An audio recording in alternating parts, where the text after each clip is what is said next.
Hey everybody, it's Jason Blaha here, and now that my two obligatory informative videos are done for the day, it's time to talk about current events in the online fitness community. And the biggest piece of news today, because I've had a lot of people link this to me, Eric Bugenhagen's video, I'm going to discuss this, and I'm going to actually be nice, I'm going to be respectful, and I'm going to try to not be insulting in this one. Because again, a bunch of Alex's fans are going to come in, they're going to get upset. Guys, I'm going to be nothing but reasonable in this video. I'm not going to insult the guy any more than necessary.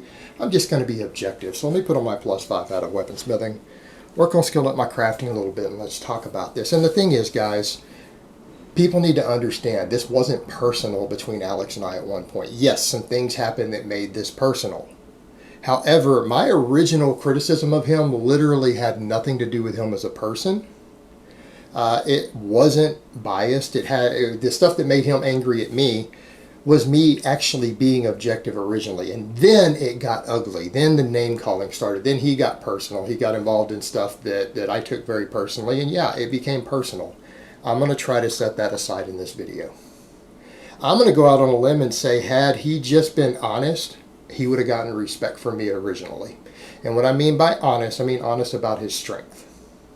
Because had Alex just come in and quit doing all of the fake lifting he was doing, all the accommodating resistance, and just shown his real numbers, which I can tell you guys right now, when he was 180, I can tell you what his real numbers probably were. They're actually respectable.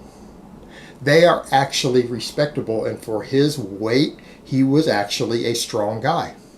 All right, so hopefully any of his fans understand that. I want to make that very clear. His real numbers were actually respectable. They're strong, but he faked and he cheated, and that's the problem.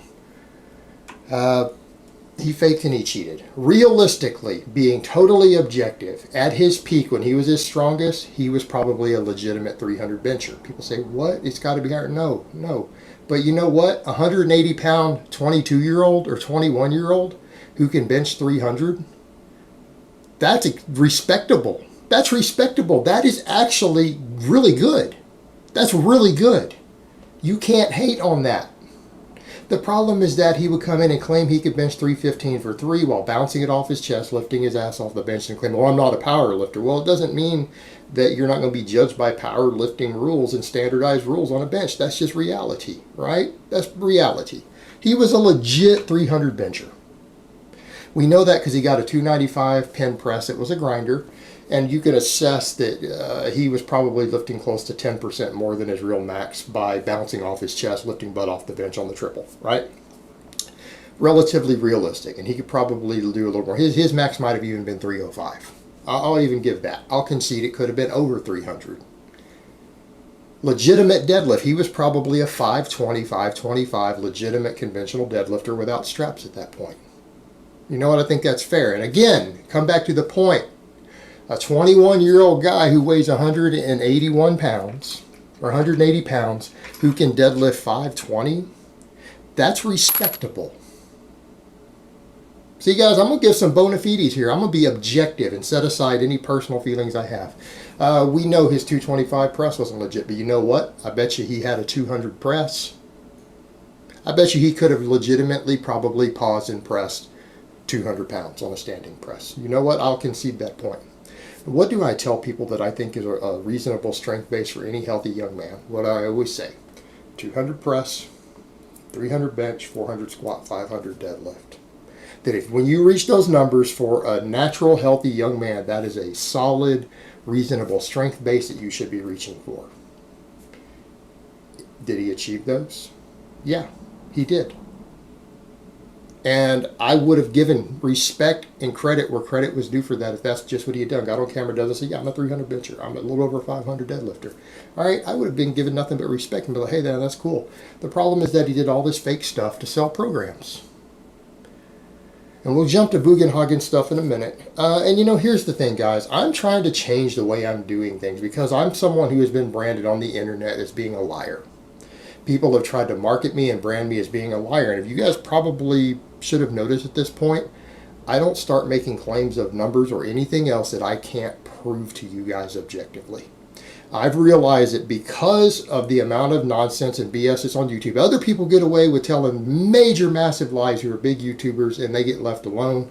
Us channels in the anywhere between the 50,000 and 150,000 subscriber range, we don't get away with that. People will hound us. They'll harass us. So I've actually decided a while back to rebrand myself to being accountable. All right? To being accountable. You know what? I'm lifting with not cheap plates. I bought expensive plates that guarantee weights on them. I've even bought, some of my plates are calibrated so that I've done my weighted shins and stuff with calibrated plates. All right, I've bought all this stuff so that there's no ambiguity on what I'm lifting, so that I'm accountable. And then people say, okay, this is what this guy legitimately lifts. I do the videos where you guys can see my full body. I show the start and stop of every rep, the setup. There's no trickery involved. You guys can see pretty much the ends of the barbells. I'm trying to be objective. Same thing. I just did a DEXA scan, and I've already said I'm going to do a DEXA scan every 90 days. And you know what? That's as transparent as I can possibly be. I can't claim anything. No one can make any other claims. My word, your word, anyone else's doesn't matter, because we have hard, measurable data. We are going to know what my body fat is, my body weight, my height, all that at any given time. And I'm going to put the data out there, and that's what I'm talking about, guys, being transparent and accountable. So people say, well, you're not holding yourself to the same standards you do him. Yeah, I actually am, guys. I'm trying to say that we need this higher level of standards on YouTube. You know what? We've got to be honest about our stats. We've got to be honest about what we lift. And anyone who's not needs to be suspect of being a con man. All right, let's raise the bar. And I'm trying to do that personally so that people can say, okay, maybe we think Jason lied about this or that, but he's really actually making an effort to be as honest as he possibly can about what he's doing. I'm actually putting forward the effort, putting my money where my mouth is, guys. Buying the expensive plates so that we know what they weigh, paying for DEXA scans. I'm putting my money where my mouth is. All right, I'm trying to rebrand myself and rebrand the way YouTube fitness is. And so when I'm calling him out on this stuff, I'm saying, look, people need to be held to a higher standard when they're trying to market programs and methods, and then they cheat stuff. And so let's go to the grip thing. I mean, we've seen the other stuff. It's been called out by multiple people. Eric Bugenhagen is a respectable coach. He is an elite athlete, has experience coaching elite athletes. He has formal education in the field. He broke down in his video showing that he did not do a double overhand grip. It's a hook grip, and a lot of people have noticed this. I wasn't aware because I hadn't watched the grip video, and when I saw someone else point it out, I went over and watched the video too. I'm like, yeah, that looks like a hook grip to me. Looked like a hook grip to me. Eric broke it down. I mean, does anyone honestly think Eric has a vested interest in hurting Alex's reputation? He doesn't have a vested interest in that. He's simply being objective and saying that is absolutely a hook grip. And that comes back to the point of faking stuff. Alex faked stuff to the point to where what he claims he could really do were put up there, he would be at the elite world level as a lifter. He messed up and even said he's as strong as Johnny Candido. Come on, guys. Johnny Candido competes at Worlds in the IPF at a similar weight to what Alex was at. They're not on the same level, not even close. So why is this a big deal? Because then he started saying, hey, I've got grip training techniques I can sell you guys. He did a hook grip. And people say, well, how's that unbelievable? Anyone who's been around lifters a long time knows guys who can double overhand 500 pounds, legitimate, not hook grip it, but double overhand it, who can pull 500 pounds double overhand, there aren't many of them. And I've never heard of anyone under 200 pounds who can do it. Meaning all the guys I've known of who can do that were well over 200 pounds. All of them were at least 700-pound deadlifters. Let me say that again. Every single guy who I have ever seen in my life or known of who could double overhand grip at least 500 pounds could, with a mixed grip or a hook grip in competition, deadlift 700 plus pounds. They are very rare. In fact, I know of a number of guys who pull between 600 and 700 pounds in competition who cannot double overhand 5 plates aside. They cannot do it. Alex doesn't do that much grip work. He trains a lot with straps. to make a claim like that when, again, Eric broke down other people and said, this guy can do 585 double overhand, this guy can do 520. These guys are elite level power lifters with insane grip strength.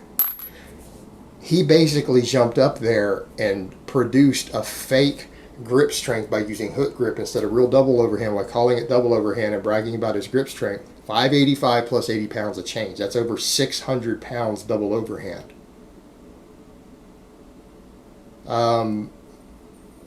As a guy who doesn't do that much grip work, who can't even pull 600 with straps. He failed a 600 sumo. It slipped out of his hands with straps. Yet he's claiming to have that sort of grip strength. Why does he use straps on all of his other lifts then? Why is he using straps at all? If he has that sort of grip strength, he should be able to walk in and double overhand sumo 600 pounds with no straps and no mixed grip, no hook grip, nothing. He can't. Guys, and I'm not even being a dick. I'm just being objective. People need to be realistic in their assessment of this stuff. And I'm not going to stand here and call him a con man. You guys know my opinion. I'm just going to state the facts.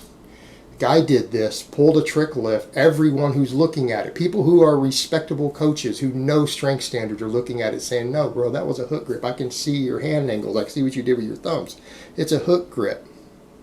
And the worst part, Alex came into Eric's video underneath and still defended it, claiming it was double overhand.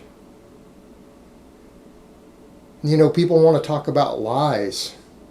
They want to talk about lies on YouTube and people lying. The guy's trying to sell his grip training methods now and defending an obvious hook grip, claiming it was double overhand, and he's got this amazing elite level grip, that his grip is stronger than guys who are deadlifting 700 and 800 pounds in competition. Elite world level lifters who work on their grip all the time. And keep in mind, guys, this is a guy who his training programming knowledge is really bad. Every program he's written, it's been reviewed, that's been reviewed by other people, have said his programming is not that good. He doesn't really know what he's doing. Come on. And that's the worst part. He came in and defended the lie. You know, it's fine. It's, you know, you come in and you do a lie and you market it and you make money off of it. And then you come back and double down on someone who you claim to respect. He respects Eric. Comes in and says, no, bro, look, this is, I don't even dislike you. I'm just being honest. Look at the evidence, and I know what I'm looking at. That was a hook grip. To come in and say, no, it really wasn't. I didn't fake it. It's real. When everything else about his lifting, his grip strength, all the other lifts he's demonstrated suggests that he's not even close to having that type of grip strength. In fact, there are very, very few men walking the face of the earth who have that sort of grip strength. Yet he just magically has it, and it's not fake. When everyone who's looking at it says, dude, it's a hook grip. We watched you, the way you wrap your hand around, it's a hook grip.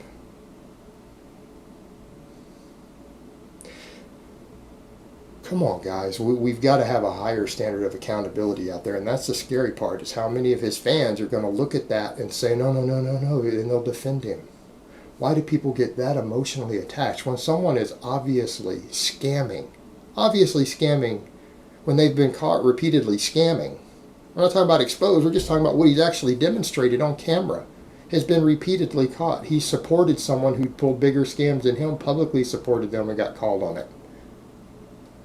To stand there and defend it, seriously, guys, it makes the people following him look stupid. It's fine if you guys like him, that's your prerogative, but you're going to defend an actual con? Going to actually defend a con because you like a person that much when it's blatantly obvious, based on the objective evidence that it's not legitimate? When coaches and other people who he's actually been historically friends with are saying, dude, no, man, that's not legit. I'm looking at it. Come on, guys. You guys can't be that emotionally attached to YouTubers. It's okay to be their fans, but you shouldn't support something like that and actually back them up on it. It's absurd. It makes you look stupid. All right, guys, but that's really all I have to say on that today. I hope it's been informative, and I will talk to you guys next time.